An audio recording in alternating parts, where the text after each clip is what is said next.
trouble. Huh? What? Oh, shit, he's here. Who?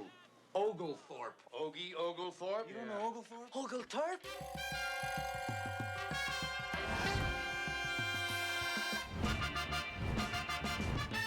This young man has had a very trying rookie season.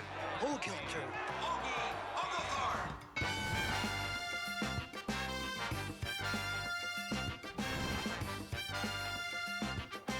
Buy a soda after the game.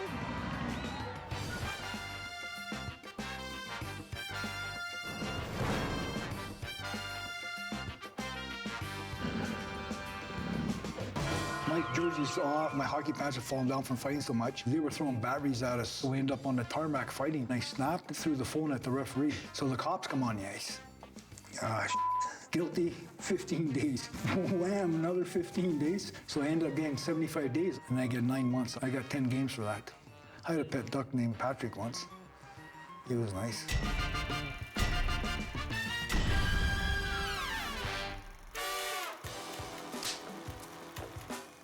Before Hollywood pointed its spotlight in his direction, Bill Goldthorpe was just a hockey player from Hornpain, Ontario.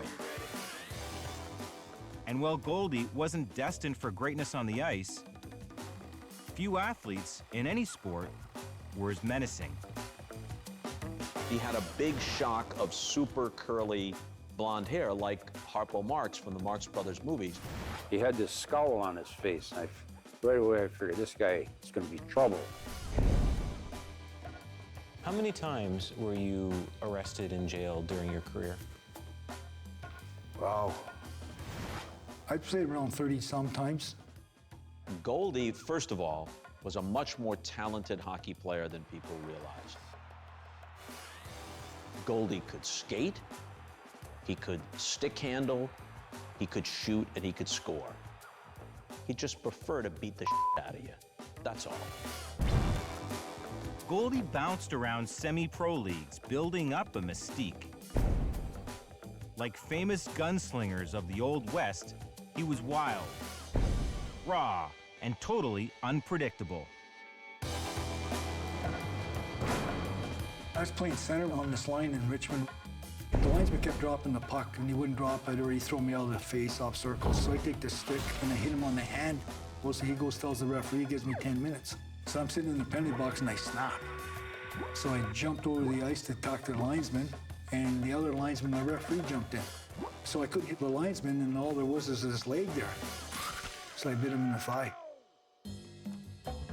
In 1973, 4 years before the release of Slapshot, Goldie made his way to Syracuse, New York.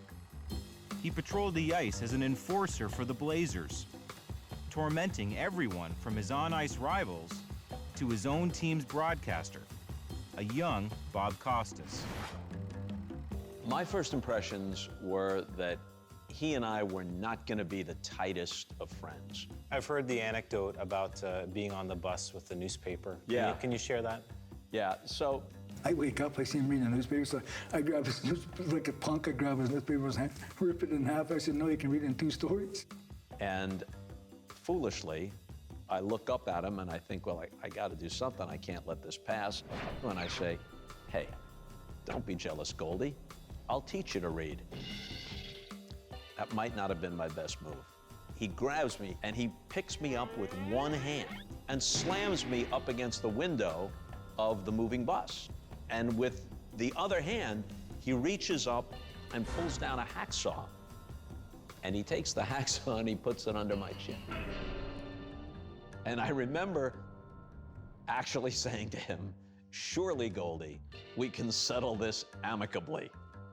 And I think that only raised his temperature. I'm sure it didn't lower it. Now, out of the corner of my eye, I can see this makeshift SWAT team began to make its way down the aisle, going, Goldie, Goldie, put Bob down. And then eventually, after what seemed like an eternity, he relinquishes his grasp, and I slide down the wall into a puddle of my own sweat, and he goes and sits back down.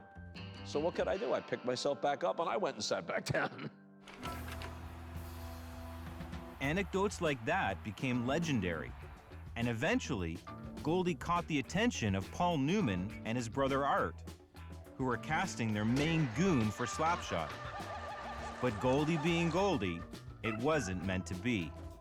They were in a dressing room, and I guess Goldie had a Coke bottle. He was drinking a Coke. And all of a sudden, Paul Newman's brother come walking through the door, and I don't know, Goldie was having words with somebody else. So he let this Coke bottle fly. And I missed him.